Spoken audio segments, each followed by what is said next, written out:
UCF alumKNIGHTS here that are at all different phases of their career in all different fields. So I think that it'll be a really good discussion on kind of how to use this time to really further your career in any field. So it's going to be very interdisciplinary, and I think that you'll all find it very helpful. But we have a couple of things, little housekeeping things to go over before we really get into the discussion. So if you noticed, all of the participants you're on mute, and you can't unmute yourself just, to keep things moving on schedule.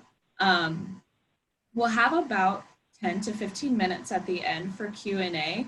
And so you're gonna wanna submit your questions in the chat window just as you have them. And at the very end, we'll have a designated time where we can go through those. So as you think of questions, go ahead and submit them. And if you are a student and you're doing this for extra credit, you're going to need to participate, because if you're not asking questions, you're not gonna get extra credit. And so at the very end of this, you're going to need to take a screenshot that obviously shows that your name or your name box was here, and a time so that we know that you stayed for the duration. And then submit that to your teachers. And that's all from me. Okay, so I guess I'll take over. My name's Dave. We're going to go over who's on the call. But essentially, this is what we're going to be going over. Finding and keeping a job, how to sell yourself apart. We have a number of business owners and executives with us, which I appreciate you guys joining. And obviously, because we have a leading psychologist with us, keeping your head during COVID. So without further ado, Jackie, you want to kick us off and introduce yourself? Good morning, everyone. Happy Friday. You made it through the week. My name is Jackie Gonzalez, and I graduated with my undergraduate in 2015 in health sciences and my graduate degree in 2017 in health administration. And currently, I run the internship program for the health administration department here at UCF. Go ahead, Brent. Sure. My name is Brent Dietrich. I'm the recent graduate perspective on the call. I graduated in May of 2019, and we were joking yesterday that we've got the Yale-trained psychologist, the New York regulatory lawyer, and the newly minted MPH that can actually help you get a job, and then me. So but I'm working right now for a firm called Michael Best Strategies in Madison, Wisconsin, doing healthcare consulting, and heading to Harvard Law School in the fall. Yeah, Brant, you're a real underachiever heading over to Harvard Law School. So I'll go next. My name is Emily Edwards. I'm a psychologist and postdoctoral fellow at the James J. Peters VA Medical Center in the Bronx. I'm also a research affiliate with Yale Medical School. And just a quick disclaimer, because I am a federal employee, anything that I say today is my opinion and does not necessarily reflect the opinions of the Department of Veterans Affairs. And I'm her husband. We actually met at UCF. My name's Dave. I'm the regulatory subject matter expert at NICE, which is a really fancy way of saying I tell people what to do and they don't listen to me. So I remember when I graduated. I'm an attorney. I'm a former chief compliance officer, and I mentioned I'm her husband. Yeah, I was surprised. So this is going to be a little bit unique compared to other meetings and Zoom calls that you've been on to, because they gave us a deck for samples, okay? And one of the cool things about it is it gives you suggestions. Type your motivational phrase here. So I was thinking, what's the best way to motivate the students that are on this call, aside from extra credit, which obviously is amazing, and aside from the fact that this information is going to be really helpful for you, we took it a step further. So if you participate in this, Zoom has what's called a participation score. If you are a current UCF student with a UCF ID, my wife and I have donated a 50-inch TV, and you can win that because we're going to raffle it off based on the students on the call and the participation level. So, no, I'm not kidding. And shout out to Katie for letting us ship this directly to her, because it's currently sitting in her living room. So thank you, Katie. All right, so with all of that, we're going to expect some expect you to pay attention, participate, ask some questions. There's that chat window going. I love it. Yeah, there I we see go. it. All of a Everyone's sudden, excited. people are crazy. Okay. What, the extra credit wasn't enough, guys? Come on. Okay. By the way, don't just type your name one letter at a time and hit enter, because it's just going to annoy Jordan. That's a good way to not get the TV. Yeah, that's a real quick way. So we're going to start this off with a pretty high-level discussion of finding and keeping a job. And I kind of want to start this off with Jackie because of the nature of your job. Obviously, this is a marathon, not a sprint. So what are some suggestions that you can give in terms of trying to go about that process? I'm sure you've got a lot of students that had offers withdrawn, so they're probably feeling a little discouraged. What can they do? So I really like that it's mentioned here that it's a marathon, not a sprint. Sometimes it's very difficult to look past missing that one opportunity, but realize there are a lot more opportunities out there. And I tell all my students, have a short-term and a long-term goal. Your short-term goal is something you can achieve within the next month or so. Your long-term goal is something you want to achieve over the next several years. And make sure to kind of monitor your progress as you're going through that, and realize that there is support out there and you're not going through this alone. So those are some of like the big things I've seen. Other things I've seen are gain some skills while, let's say you're at home and you're tired of Netflix. You've binged everything you wanted to watch already. So go on to different sites, learn new things. There's always something to learn, and definitely reach out to your network. Not sure how much time you want to give me, because I could take this over for the next like 2 hours, but definitely reach out to your network, make those connections, and build it into an actual relationship, not just collecting their name and contact information, but actually reaching That makes out. sense. And then that kind of ties into the self-discipline aspect, which I think that's kind of your forte. I really will. You got me with it.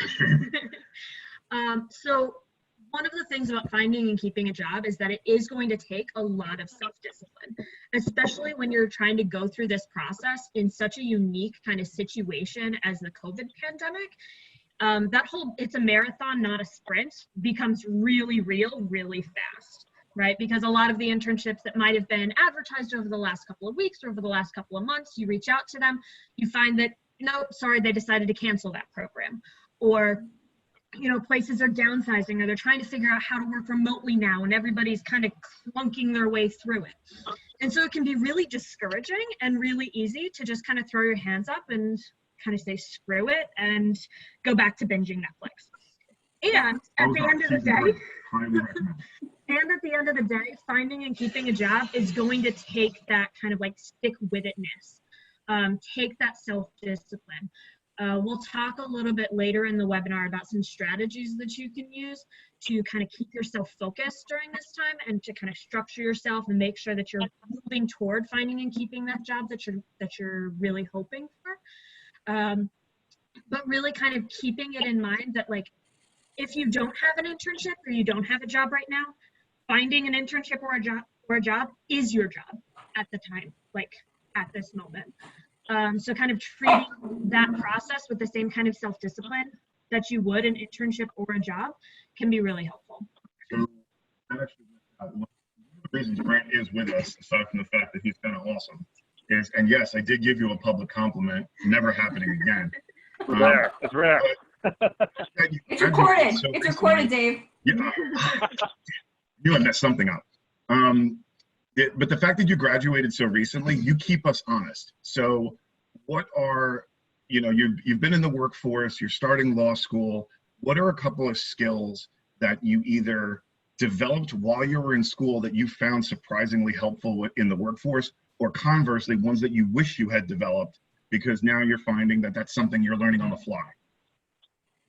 Yeah, absolutely. And I think I can tie it back to some of the resources that UCF has to offer current students. So the thing I actually wished I had worked on more while I was in school and kind of had to get up to speed on once I entered the workforce was sales.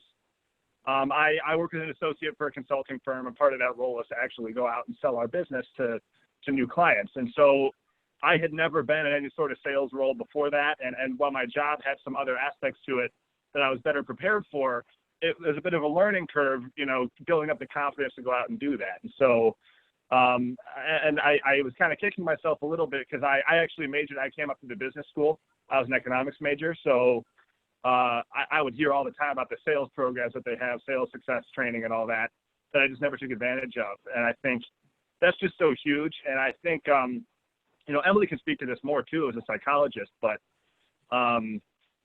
sales is everywhere. And even if you think, oh, sales, that's not for me, you're going to end up selling something. And my boss actually likes to say everyone's selling something at all times. It's just not as clear to people sometimes.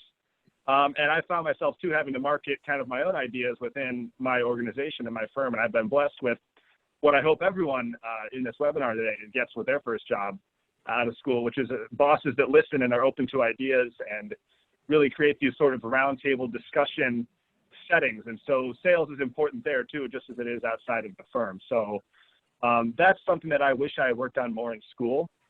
Going back to the other part of Dave's question, something that I had developed that I maybe didn't expect to use and really have used is coding. I did a little bit of coding and learning how to code while I was in school, which I really didn't expect to come out and use as a consultant. And I couldn't have been more wrong. I've had some projects that have been aided a lot by me coding, and nobody's asked me to do it because nobody in my firm is a programmer or codes at all. Not that I'm a programmer by trade either, but I found that knowing how to code in an environment where people aren't coding can be huge because you can kind of blow people away with what you're able to do. Last year I flew out to DC for a week and built a program to help us process USTR applications for tariff exclusions for a bunch of clients as part of our government affairs practice, unrelated to healthcare. And that was like one of the best experiences I've had at my job, and couldn't have had it if I hadn't kind of developed that side skill while I was in school. And UCF Linda is a great resource for that. I learned a lot of Excel coding and a lot of Python coding through that. It's free. The school provides it to you. And I highly recommend checking it out. And there's certificates you can post on your LinkedIn too out of that. So that's it. I'm done rambling, Dave. I think that was the longest monologue we've had yet. So thank you guys. No, I mean, Brian, I think you bring up a really good point that like some of this, it might seem irrelevant for certain fields, right? So like I'm a psychologist at a VA. You wouldn't think that I would use like sales or coding very often. And yet if I have a client sitting in front of me who has an eating disorder, there's a lot of sales that goes into the process of like, hey, today during our session today, you're going to eat a Jolly Rancher, right? Like there's a lot of sales that goes into that. If you are in the health services field and you have somebody who really needs treatment but is really scared, there's going to be a lot of sales that goes into kind of encouraging the person to get the treatment that they really need. Same with coding. Part of my position is in doing research. Not all of the statistics can be run through like your mainstream kind of SPSS statistics software. I had to learn coding for R and doing statistics in Excel and all of these weird wonky things that now I'm one of the go-to people when people are like, oh, this is a strange statistics that I don't know how to do it. There's not a button in my program for it. Emily, do you want a co-authorship on this thing because you know how to do that? So kind of finding ways to build up those sort of, I guess like, those skills that you wouldn't think would be so relevant can be really, really helpful in setting yourself apart. So kind of tying it all together, you may see at the bottom, it says networking, networking, networking. And that everything that we're talking about right now can be used for networking. I can tell you that I got every job that I have ever had, except for one, through networking. And that doesn't necessarily mean going to a place, collecting a bunch of business cards, and then sitting on them. Develop relationships. Try to find people that have the job that you want. Ask them, what skills do they use? What do they have? What would be helpful for somebody coming into the workforce? Those are that's the type of information that alumni, everybody's willing to elicit. And part of that is going to be using that self-discipline, using those sales skills, using that hunger to find out what you don't know and start meeting people out and use the resources that you have available. UCF is incredible when it comes to resources that is available to the students, but it's really up to you to go out to find it. And don't stop until you do. So in order to move this along a little bit, I want to get onto the next topic about how do you set yourself apart. So this is going to help with everything from networking with new individuals to trying to find a job, trying to find an internship, trying to find that opportunity. So part of this is going to be expecting a gap in your resume. And Jackie, I'm kind of curious, based on the students that you've dealt with, I'm sure a lot of employers are probably going to expect that gap in the resume. What are some of the skills that people can use in order to explain that away rather than just throwing their hands up and like COVID? So as tough as it is to say like COVID, you actually can do a couple of things with your resume. Traditionally, we think of a resume as chronological based. So, you list your position at the top, the one that you currently have or have had, and then you go backwards. Some other resume formats that are really helpful with helping with the gap is one called a functional resume. So basically you put what your skills and experience are at the top, and then after that, that's the chunk of your resume. And then at the bottom, you put the actual positions you had and the years or the dates. Another one that I like to suggest to students is a combination resume, which actually highlights a lot of your education first, because currently you guys are all in education student-wise. So your education is what you're working on. So that's relevant. So you put that at the top. And then after that, you list out the skills that you have at the next area. And then at the bottom, you can list out your actual titles and places you've worked, as well as the dates. So there are definitely ways to address that. But I definitely want to tell you all too, if you do have a gap in your resume, be sure to have an answer when you're in the interview. Don't just put your hands up and say COVID. Be smart about it. Have something planned. Say like, look, during this time, this is what I was dealing with. Be upfront and honest. Employers really, really look for that. And also be positive about it. So that's a perfect way to throw this back to Brant then, because something that you can do is surprise them, right? Surprise them and focus in on what you do have, not what you're missing. So Brant, can you give us kind of an example of something that you did other than having an incredible mentor through the Honors College? Is there something that you did that kind of jumped off the page that you used as a talking point in order to surprise employers? Absolutely. Some of the unpaid stuff actually is going to end up being really important. You can get some great experience that way. I worked when I was in school for the Legal Aid Society in Orlando. And I got that as an internship through the Legal Studies Department. I see Katie's on the phone and probably knows about that. But I got some just awesome experience there. I got to talk about how I was able to help people and volunteer and get a lot of great experience that way. So that was just so important. And that's something that, places like that are dying for volunteers all the time. Internship or non-internship, they don't really draw a sharp line between them. You can get some awesome experience that way and some great exposure.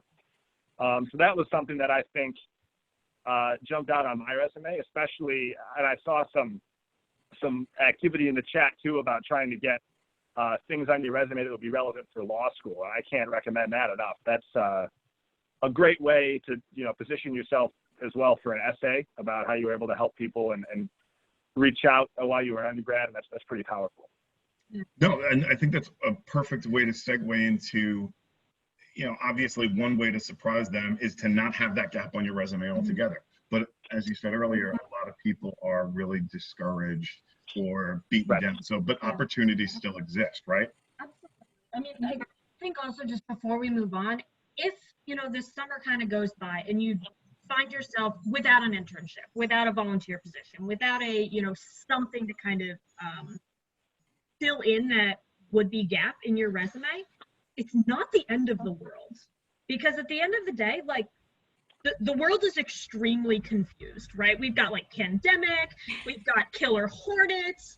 The other day, like literally last week, we're in New York City. It snowed for like 10 minutes for the first time in May since 1916 or something like that. Yeah, the world's broken. Right. If you do end up with a gap in your resume, it's not the end of the world.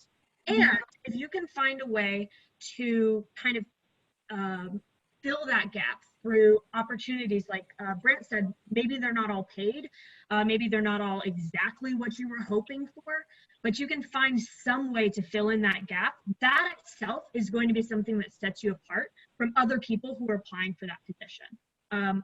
It's going to be expected that people have a gap. I think if you have a gap in your resume, it's probably not going to hurt you.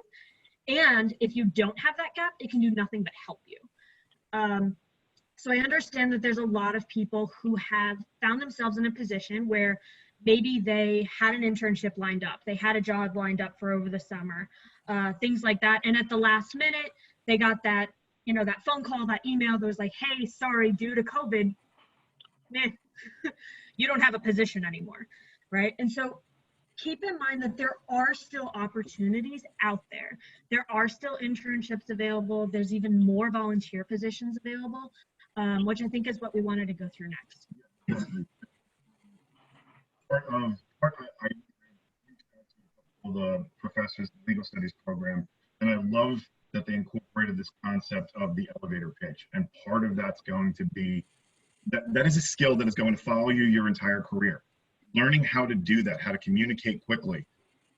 The further you get along in your career, the less time you have to actually communicate what it is you want, why they should give it to you, and then walk away successfully. So part of that is going to be work with that now.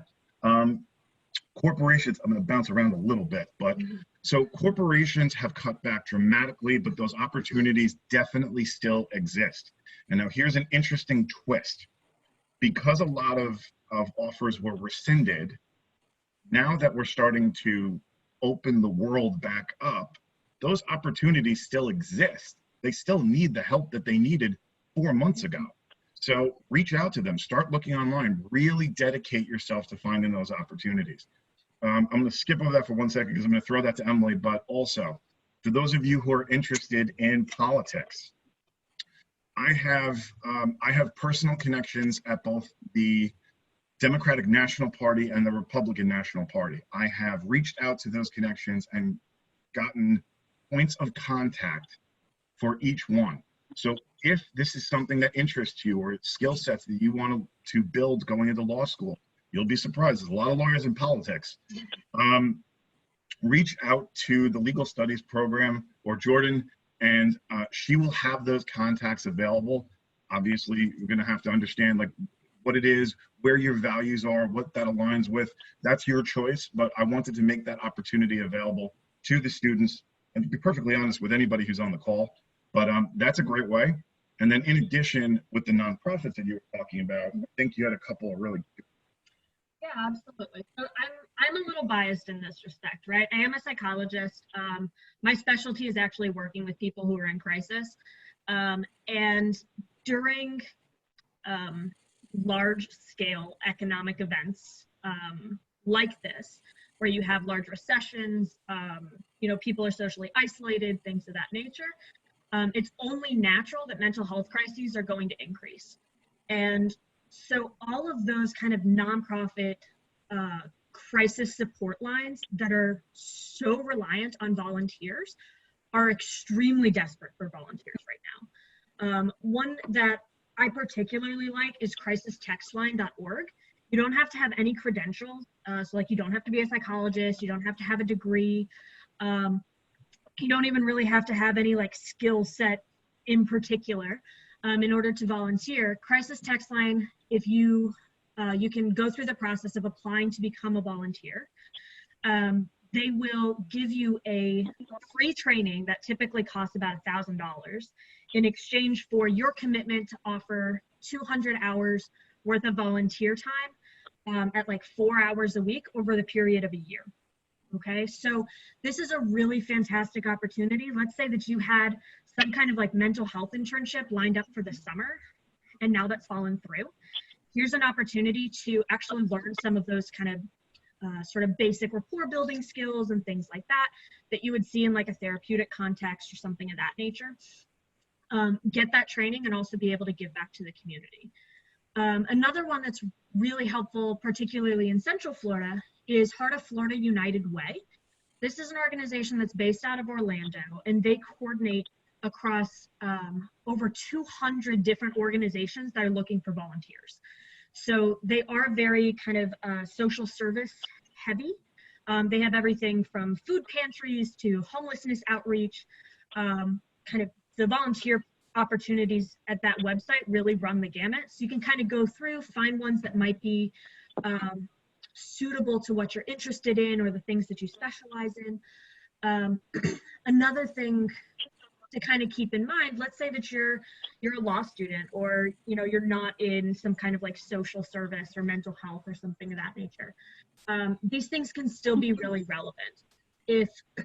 If you're wanting to go, say, like the public defender route, having experience working with people who actually typically use public defenders, even if it's in a volunteer kind of context, can be really helpful, right? It gives you the opportunity to kind of come to know the language that's used in different fields, so that when you go into a position, you have kind of an extra in. I can't echo that enough. So for the law students over there who are planning on going to law school that think that just because these are health related, that it wouldn't be worth your time, I'm going to tell you this, and I hope if you take nothing else from this webinar, listen to this. The best lawyers are going to be the ones that know the industry backwards and forwards, because the law is subject to interpretation, but how it's applied is what's going to make you a good lawyer. So by working with individuals, if you want to go into healthcare, I mean, think about it. If you're going into law school, you're probably 3 to 5 years from graduating.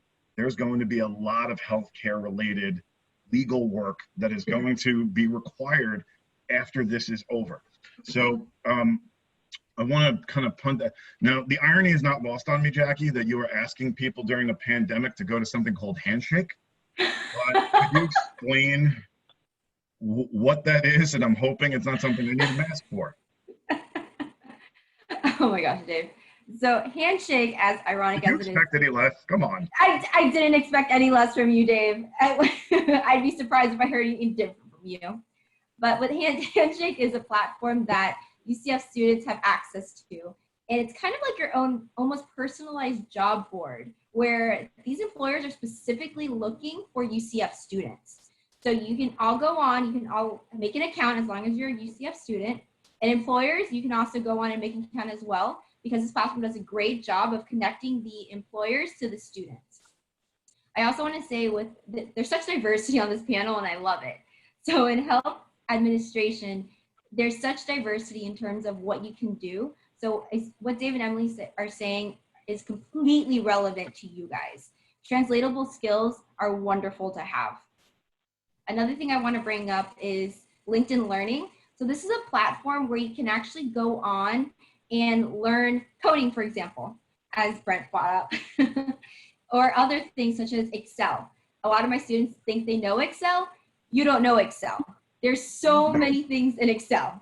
There's like a 14-hour course on Excel mastery. There's so many things, and skills like that are very relevant in the field today. So LinkedIn Learning also gives you a certificate whenever you're done with all of this.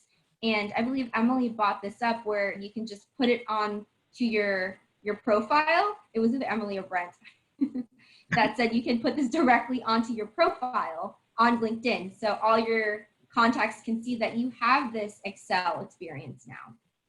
The last thing I want to bring up resource-wise is there's something called micro internships. So these internships are project-based, and we're partnering with Parker Dewey, and basically they bring internships and experiences to students based on skills, not specifically based on your major. Let's say you're really, really interested in designing a logo for a company. They'll pay you to do that. So it's one of those places where, and all these internships are definitely, they're all remote. At least 90% of them are remote. During a pandemic, that's wonderful, because guess what? You don't have to see these people in person. Right. You can do it all online. So there's a lot of really great opportunities out there. So I would definitely say, like, look for those opportunities, actively seek them out, for sure. Brant, have you used, I know you'd mentioned Linda, not Karen, but Linda. Is there any one particular kind of resource that you used at your time at UCF that you think would be beneficial to people who are still there? Yeah, Linda is definitely a big one. I also, I mentioned this in the chat earlier. I'm happy to have the chance to circle back to it. I think Moot Court was an awesome experience for me, getting some public speaking experience. And so just trying to join things like that can give you the sorts of skills that you want to transfer to a later career is going to take you so far, even if you can't see the connection today. So I was grateful to have done that too. That I don't know what shape that is taking in COVID-19, in the COVID-19 era. So maybe Katie can give you some more details on that. I see her kind of shaking her head, but that's something that was great for me. And Linda, like I said, I still use Linda. I was on Linda, I think last month, to try to pick up a new coding skill that I was looking for. That's just a great resource for anyone looking to learn anything. And it's more than just coding too. I know I've harped on that, but there's all kinds of skills you can pick up on there, and you can post those certificates right to your LinkedIn, which is just awesome. And you can kind of prove to people that even if you were displaced from a job or an internship because of COVID-19, there's no need to sit on your hands all summer. You can kind of retreat into more of a learning environment and have that proof, that living proof afterwards that you were making use of your time and developing your skills. So that's really important. Yeah, absolutely. And it's all connected, right? I mean, networking to find the individuals that you want to emulate will let you figure out, okay, what skills do I need? Now you go to the resources that are available to develop at least a cursory knowledge of those skills. Then you practice that by using your elevator pitch to develop opportunities, and then you kind of move forward. But that's only half the puzzle. So I know that there are a number of friends of mine that I have invited that are executives, business owners. A lot of times I get a question of, or I'll have a discussion with somebody and everyone's really eager to give back. They just don't know how, or it doesn't really connect to their businesses. There are multiple ways to do that. I am a huge advocate of being a mentor. I think the mentorship programs at UCF are incredible, but they don't stop there. I have mentors now, multiple. I kept some from undergrad. I kept some from law school. In my current role now, one of the executive leadership team, who happens to be a UCF grad, is also a mentor of mine, and he's helping me develop skills that I never thought in a million years I would need. So, and it's really rewarding to be able to give back. I managed to psychologically damage Brant pretty good in the 5 years that we've known him. So it's fun. It's really fun to see what you're able to get away with. So, and then in addition to that, interns, outside help, college students, massive benefit. Yeah, not just it's the same thing as incorporating diversity into the workplace. You're getting a different perspective. You're increasing your visibility to a new population. I mean, it's amazing how if a particular group of students ends up picking up on an idea, I mean, for crying out loud, the man romper made money, okay? And that wasn't because people like me were going online thinking, wow, this is a great idea. So it also helps you vet new ideas with a totally different population. You may find a future employee. Like, there's a lot of benefit in there. And I love this particular picture because I feel like this is a visual representation of my daily life. I have more work than I know what to do with half the time. So if I'm able to get competent, hungry, really intelligent help who's looking to learn, I'm willing to put that time in. So one of the cool things that we've gotten is Sean is willing to, not even going to try to pronounce your last name, Sean, my bad. He is willing to be a point of contact for any business owners, executives, small businesses who are looking to reach out to connect with students. I can tell you from experience, it is incredibly rewarding, and it really does help. I mean, you end up finding information and things that you normally would not think of because when you've been doing something for 10 years, 20 years, 30 years, this may shock you, but you may have tunnel vision sometimes. So please, please, please reach out to Sean if you are interested in connecting with any UCF students. So I'm going to turn this over to the psychologist of the group. Keeping your head during COVID, how do we not go? That's a technical term, by the way. Yes, absolutely. It's scientific even. So I think that this kind of presentation, this talk, wouldn't be complete without talking about kind of how to take care of yourself throughout this entire process. Yes, the psychologist on the panel is telling you to take care of your mental health.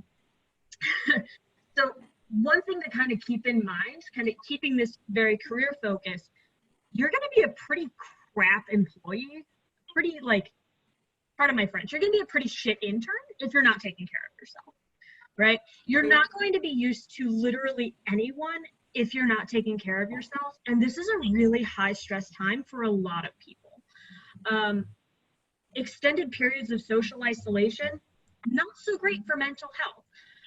Extended periods with like limited stimulation, not so great for mental health. And so it's really understandable if during this time you're starting to feel anxious, you're starting to feel depressed, add that on top of kind of the stress of trying to find an internship because now you kind of lost one that you thought was a done deal. It can be really, really stressful. So what are some things that you can do during this time to kind of help protect your mental health a little bit and manage your stress effectively? One of the big things is structure your time. A lot of times during these kind of unique situations, we find that there are two different kinds of people. You have the people who can't shut it off and who start working, actually, yeah, this side of the room. You have those people who kind of can't shut it off and find that they're working 12, 14 hours a day, even though they're only getting paid for 8, right? And they're the people who are answering emails until 2 o'clock in the morning because it's so easy. Everything is right there. Your office is literally in your home. And then you have the, this other kind of people who find that they're binging Netflix for kind of days on end. And next thing you know, they look at their to-do list and they're like, I'll just push it to next week, right? I was going to start at 9 o'clock, but it's 9:05. Can't start till 10 now. Exactly. So one strategy that can be really helpful is to just structure your time, right? Treat the internship, whatever is on your to-do list, even if it's not a formal internship and it's something like going on Lynda and doing some kind of coding training or whatever the case is. Structure your time. Make sure you have a to-do list every day, that you have a designated start time, a designated stop time, and that you have time before and afterward to kind of make those transitions.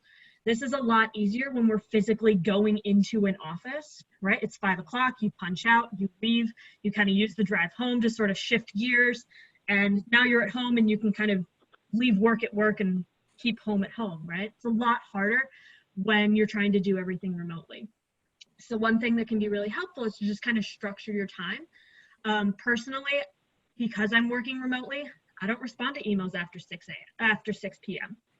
It can wait until 9 a.m. the next morning. That's going to be really field specific. I don't necessarily encourage that for everyone, but find ways to kind of have your own limits and to observe those limits.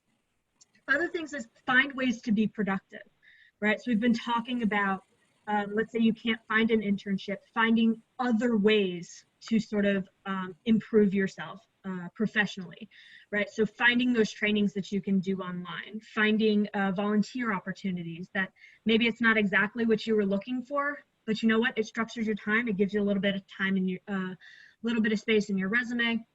It gives you a new experience, new perspective. And in practicing, it doesn't even have to be something so mentally intensive. Just practicing your elevator pitch or trying to do web interviews with anyone, practicing on Zoom, because this format's not going away. So this is a skill that you want to develop. And think of that as, I know that people shrug their shoulders or don't take seriously mock interviews and things of that nature, but think about the first time you moved into your apartment or the first time you were walking around campus. How difficult was it to get from point A to point B? Then after a couple of times, you kind of figure out your way. And then after you've done it for an entire semester, Now all of a sudden, you know shortcuts, you know how long it's going to take, you know that you could sleep in that extra 10 minutes because if you run around the side and you go through the student union, that you'll be able to get there in 60 seconds. So practice makes perfect. And that is one way to be productive that helps. Absolutely. And then the last thing is really manage your stress levels, right? How you go about managing your stress levels is going to be very individual, like very person specific. So this might be something as simple as, you know, kind of watching your diet, your sleep, your exercise. This might also be something like setting up like Zoom dates with your friends so that you're not so socially isolated. Again, you have to take care of yourself first before you're going to be any use to anybody else, right? If you're showing up to Zoom dates, to like Zoom meetings and things like that, and you haven't showered in 3 days, and like you haven't shaved in a week, it's fine. These guys shaved this morning. I'm like this all the time. I know not what you speak of. That's not going to look great, right? And a lot of times, especially in these sort of unique circumstances, opportunities might jump out without a lot of notice ahead of time, right? So you may not have a week to kind of get yourself together before, say, you have a virtual interview or something like that. So manage your stress, make that kind of part of your ongoing daily activities, because the more you protect yourself, the better use you're going to be to the people around you. Yeah, a couple of minutes to go into the Q&A. So, Jackie, I'm kind of curious, can you, in like 60 seconds, can you give us either suggestions that you've been giving to your students or things that you hear that your students are doing in order to just manage that stress and manage that anxiety? So over the spring semester, I did have a couple students that had difficulty due to COVID, and I realized they just weren't responding. It was one of those things where I was just like, well, I'm not sure what to do at this point. Well, I actually reached out to them, and they finally told me a little bit of their concerns and their difficulties. So basically, I would just say, reach out, students. Like, we're all of your instructors, all of your professors, we're all people, and we know this is a crazy pandemic that nobody knows how to really navigate at this point. And it's one of those things where just reach out, and it's going to be okay. One way or another, we're going to come out of this. So it will be all right. And if you reach out just to let people know what's going on, they're more than willing to help you get through what you're going through, for sure. Yeah, absolutely. And then Brant, something that maybe you've been doing in order to turn it off when you need to switch from that work mode to Netflix mode. I mean, yeah, I think Emily made a great point earlier with a lot of people have lost that, you know, walk to your car at the end of the day and drive home, or walk out of your office and get on the bus and go home, that kind of like physical switch from work mode to after work mode. And that's definitely a struggle when you're working at home the way I am now. And also when you're, you know, doing what Emily and Dave are suggesting, which is finding an internship or finding a job your full-time job. It's hard to hit that off switch. And so I try to get on Zoom calls with friends, try to break it up that way. My brother will be in and out. He's back and forth between, I'm in Madison and he's in Milwaukee, so he'll be back here sometimes. I try to see him whenever he's here. And we do live together when he's here, so I'm allowed to socially interact with him. So that's great. We'll play some basketball and do things like that to kind of end the day. So that's helpful, and I recommend trying to do as much of that as you can to try to, you know, break up the monotony, get yourself in a routine to break up the day. Yeah, and you know what? Everyone's going to do it differently. Everyone's got different skills. Me personally, once quarantine is over, if people can remain 6 feet away from me, that would be fantastic. So I think that's going to lead us perfectly into the Q&A. So Jordan? We have a lot of questions. I hope so. And by the way, those of you that showed up on time and actually heard the beginning of this, realize that we are giving away a TV. Oh, no, leave them. Oh, yeah, I guess that makes sense. That's okay. We are giving away a TV. So it's based on engagement. And if you haven't been engaged this entire time because you were late and didn't find out, that's probably a good skill, is to be on time. Lessons learned. Kayla, I got you. 6 feet away. Absolutely. So we have some specific questions like for Emily, what is the best reading and book recommendations for your field? Sorry. New York City traffic is behind me. Oh, sorry, did you hear it? Yeah, can you repeat that question? Yeah, so it was, what is the best reading and book recommendations for the mental health field? What is the best reading and what? Book recommendations. Book recommendations. Okay, sorry. Oh, that is a fantastic question. So I'm going to be really biased right now. Okay, Oh, because so my background personally, like I said before, I work with people who are in crisis. So I typically work with people who are at high risk for suicide and or at high risk for engaging in criminal behavior. So a lot of times the folks that all of the other psychologists are super scared to work with, those are the ones that I work with. And the reason that I say that is the materials are going to be really, really specific to your area of expertise. So for me, I work with kind of like high risk folks. I tend to, a lot of the work that I do is in something called dialectical behavior therapy. And so a lot of the books and things of that nature that I use on a day-to-day basis are based in dialectical behavior therapy. So one thing I can say is during this time, if there's a particular treatment approach that you're interested in, be it CBT or DBT or ACT or whatever the case is, buy the treatment manual on Amazon and read through it. So like the DBT manual, you can get it on Amazon. It's like $35. And you can read it. You can like learn about the philosophy that's behind it. See if this is something that kind of jives with how you typically view the world. I honestly, I can't give really any recommendations if like you're interested in psychodynamic therapy, because that's just not what I do. It is going to be really, really special, like specialty specific. But I can say start with like the treatment manuals and sort of go from there. Cool. So this is kind of a general question. It would be how to show your personality through over the phone interviews, or I guess in this way, also virtual face-to-face-esque interviews. Brant, why don't you take a stab at that one? Well, Dave says whenever I'm on the phone, I do this little laugh after my sentences, and if that counts as personality, I think he's making fun of me. But That was it. That was Lawyered. No, I mean, a lot of people, especially, I mean, younger folks like me, getting on the phone and talking to people isn't actually as natural as it might seem like it should be.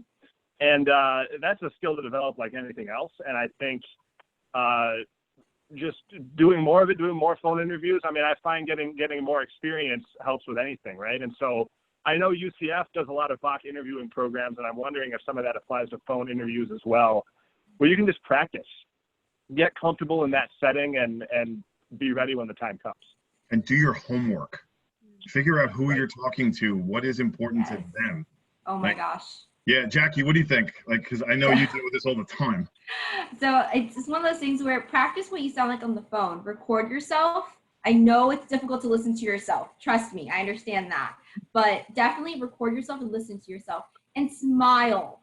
Smile while you're talking on the phone, even though they can't see you, because they can hear it in your voice. Yeah, that's fair. Related to that, realize that interviews are it's two ways, right? You're trying to see, like you're trying to sell them. They're also trying to sell you, right? And at the end of the day, if you're not genuine to who you are during that interview and they get like this sort of skewed perception of who you are as a person, they're also making judgments about like, is this person going to fit in with the rest of our team? Yeah. Right? And so if you're not genuine to who you are during the interview process, you might find yourself on a team where all of your coworkers are just like, you don't really fit in so well. So I can also say like, don't take yourself too seriously when it comes to interviews. Obviously you want to be professional and kind of convey the information and stuff like that. And like, I am a not so serious person when I'm at work a lot of times. There's an understatement. So like in therapy sessions and stuff like that, like if I'm working with somebody who, you know, and it might sound a little counterintuitive, but if I'm working with somebody who's like extremely high risk, they're probably used to everybody sort of walking around them on eggshells and like, kind of freaking out. I walk in and I'm just like a normal person with them. That is something that I want to make sure to highlight in my interview style of like, I'm a normal person and, you know, I can see myself here because of X, Y, and Z. So I can say kind of be genuine to who you are and don't take yourself too seriously. And there was a comment that put through from Christine about it's hard to be yourself and hard to have some personality. A lot of that comes with practice. Practice. There are certain interview questions that you just know you're going to get. So practice the answers. I love me. I think I'm great. I can't stand the sound of my voice on a recording, but I do it. If I have a major presentation, I make her crazy because I will record it and then literally do it 1,000 times. Yes, exactly. Those little idiosyncrasies that when you start dating somebody in college that you love about them, in 10, 11 years and a baby later, those turn into what we call in the legal field, motive. So, all right, Jordan, what else we got? We have a lot of questions about networking and mentorships. And if we can't get to all of them, we'll try to get to some after the fact as well. Yeah. So this is kind of like a bundled question. It's kind of how to kickstart your networking, but also when to kickstart your networking. Yes. Yeah. Professional or academic. Okay. Networking is kind of my thing, so I'm going to take the lead on this one. Start yesterday. How do you do it? There are 1,000 different ways, but imagine you move to a completely new city. You don't know anyone, you have no friends, you have no family in the area. How would you go about meeting people? Find people that have similar interests. Find people that have similar values, whatever the case may be. A meetup group, a church, a volunteer organization, anything where you're gonna meet other individuals. And I guarantee you, I love the comment that came out here. It's so difficult to find a job without experience. You're right. And there are a lot of volunteer organizations that you can meet people through. So you volunteer, that's another way to network. That's another way to develop experience. There are ways to develop experience so that when you walk out, the irony of trying to get a net new job that is entry level with experience is not lost on anyone. Trust me, there's a million memes about it. But that's where the networking comes in. I think kind of related to that is see if you can pair yourself up with a mentor. And this is kind of related to Jordan, the second half of your question. So for me, one thing that's been really helpful is getting connected with a mentor that I really connect with. And then they share their network, right? You go with them to professional events and get introduced to people. That can be a really kind of helpful segue into things. And also embrace the fact that you're a student, that you're a trainee. Oh, yeah. It's totally fine, right? If you don't have any experience and you walk in there and you're like, listen, I'm here because I'm really passionate about this. I don't have a ton of experience because I'm a student and I'm here to learn. At the end of the day, everybody's just a little bit narcissistic. Everybody loves to talk about themselves. Everybody loves to feel like the smartest person in the room. And so if you can approach those kind of interview kind of experiences or those networking experiences as like, hey, you are in the like ideal position that I would love to be in. Can I pick your brain about how I can be you one day? Yes. People love that kind of stuff. But practically, so it doesn't come off as I'd like creepy. to wear you as a skin suit. Yeah, you don't want to. There's a line, and There's a line. But that could be a really helpful approach to networking at this stage. Because at the end of the day, you are a student, you don't have a ton of experience, and you might not have a ton of skills to offer. And at the end of the day, like I said, people like to teach other people. And a lot of times if you kind of approach it with this, like, oh my gosh, you're so wonderful. You're in this position that I would really love to be in one day. People respond really well to that. This is all. Jackie, before we go back to you for a second, I just want to share a text message that I got. This is how you know, this is someone that I have worked with over the years. I mentored her for a little while, and now she's working at a major law firm in New York. This is how you know you develop good relationships, because you get heckled while you're on a webinar. She was loving the engagement that she saw in the chat group. The questions were really great. They were a lot more insightful than she anticipated from students at this level. And she even offered to pass her contact information along to anybody who's dealing with that area of law. So I'll make sure that that gets to Jordan and the legal studies program. But that is a real world, real time kind of example of how this snowballs. Yeah, wow, proof of concept. It looks like we might only have time for one or two quick questions. This one might be really good for you, Jackie. And is it a positive or a negative for employers if your resume shows that you've kind of explored multiple fields? So it may not look like, it might be a little bit ADD in terms of what you put on there. So a lot of students in HSA, health administration, it's one of those things where it's like a blessing and a curse. There's so much you can do. That's a blessing, but then it's a curse because you're like, whoa, my God, what do I do? Because I want to do everything. I love everything. Well, I always say, just be sure to be able to explain it in an interview. Why did you explore that field? What did you gain from that position? And be able to take that and to like move it forward, for sure. But I see it as a strength. So whatever you have, if you think it's a weakness, turn it into a strength. I'm gonna echo that, Jackie. Like, find a way to tell a story about it. So I can say when I was applying to grad school, my undergraduate experience was literally all over the place. I was like, I think I want to do forensic psychology.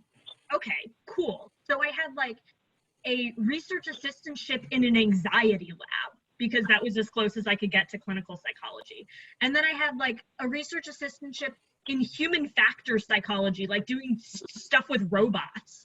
And then like doing lit searches for some like obscure criminal justice professor. And it was like, you looked at my resume and it made absolutely no sense. It was all over the place. I was like volunteering with like a maternity home for teenagers and literally everywhere, right? At the end of the day, though, it's about kind of how can you tell a story to tie all of those things together. Relatedly, while I was in grad school, you want to talk about like stress of finding an internship. So every single year as part of my program, I had to apply to a different internship experience, okay? The first 2 years, I didn't get them.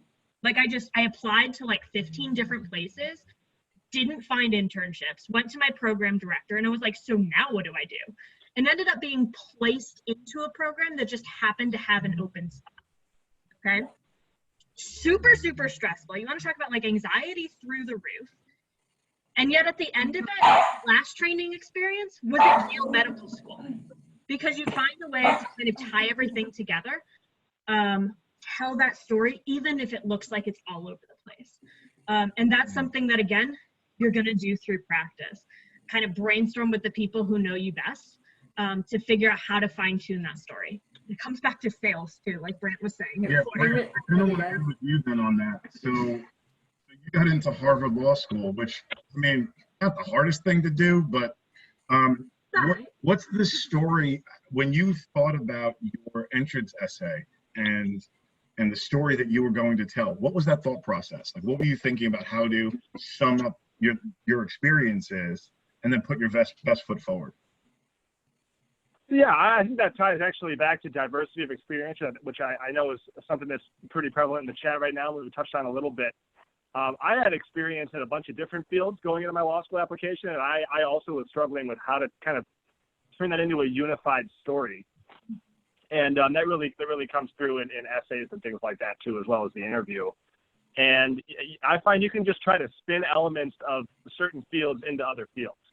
I mean, it's all interconnected in some way or another, and the sales is the first example, but you think about I work in continuous improvement engineering. Continuous improvement applies to every company, every firm ever. Everyone's trying to improve their processes and be more efficient and waste less time. And so I talk about that in legal interviews and how I have a little bit of experience that can kind of help organize things in a more efficient way. And that turns into project management too, which is also everywhere. And so I think that's really important. Well, it looks like we're about at time. We're trying to be respectful of everyone's time, even though we have a lot of questions that I think that we could go on for 2 more hours.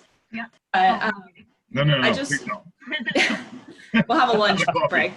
I did see a couple of things coming up in the chat. Yes, this is recorded. Yes, you'll have access to it. And we can also distribute the slides so that people have those as a resource as well. I will be posting Yes. this in my classes too. So yes, guys. Yeah, and so I just want to thank Dave for this idea in the first place and basically masterminding it. And then also Emily, Jackie, and Brant for being along for the ride. And if you had any actual specific questions for Jackie, the chat is blowing up for you. I'll get that to you so that you can answer all of those questions. And hopefully we'll be able to do more things like this in the future. I mean, even post-pandemic, whatever that looks, all of these things still apply. So, yeah. There won't be a TV at the next one. Or maybe they will. You don't know unless you show up. So I don't know if you guys have any closing statements you'd like to say, or if you want to put any contact info in the chat. Brant, what do you think? One final thought? I'm fine with that. I'm happy to share mine. Yeah? You got any closing thoughts? Inspiring wisdom? Oh, I don't know about that. But yeah, I just stay busy. That's the best advice I can give. Busy within reason, of course, going back to the mental health things, but take this time to work on your resume, both, putting things on it and working on the resume itself. I mean, I take advantage of those resources too to try to maximize your chances in the future. And don't let this time go wasted. I know it's tough and unprecedented and difficult for everyone, but there are ways to make use of it, and I encourage you to explore them. Cool. Jackie? Definitely be accountable for your education, your experience, and your opportunities. And definitely stay active. Yeah, I think sort of if there's one thing that I would love everybody to take away from this is sort of try to find balance. Both be gentle with yourself during this time. Like it is a, like Brant said, an unprecedented time, and everybody's kind of bumbling their way through it the best that they can. And at the same time, try to take that initiative, try to hold yourself accountable for what the outcome is. I also wanted to share, if anybody has any questions about mental health or psychology or things like that, feel free to email me. I'll put my email in the chat, and if anybody wants to write it down, it's just emily.edwards@yale.edu. And the thing is, before I forget, there is a TV on the line. That it will be announced. We'll reach out to you via email because we have to go through and calibrate. There's a lot of participation, so there's some tough competition here. Awesome. Fantastic. So stay tuned for that. Awesome. And then just to kind of close things out, something that is not usually evident is being professional is not a set of rules that you have to adhere to. It's a state of mind. So figure out what's going to work for you and then try to stick to that, whether it's work ethic or, if you're going to law school, if you're going to a program to do your master's or PhD or whatnot, be professional, even in class. We know you're texting. Don't sit in the middle of the room and no one stares at their crotch for no reason. So just make sure that you really focus in on what type of professional you want to be, and then be that person. Awesome. Well, thanks everyone. Can I just thank everyone? Yeah. I asked to be unmuted. I know that everyone's muted, but I think everyone should give them an applause. They organized this, they dedicated their time.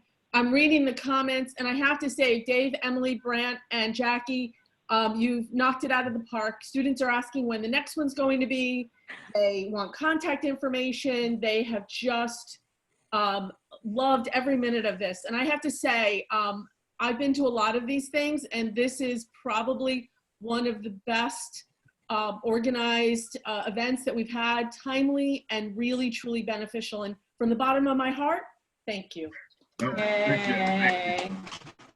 And if you want extra credit, don't forget to take your screenshot. Yeah, exactly. All right, Thank you, everybody. everyone. Bye. Bye, everyone. Thank you.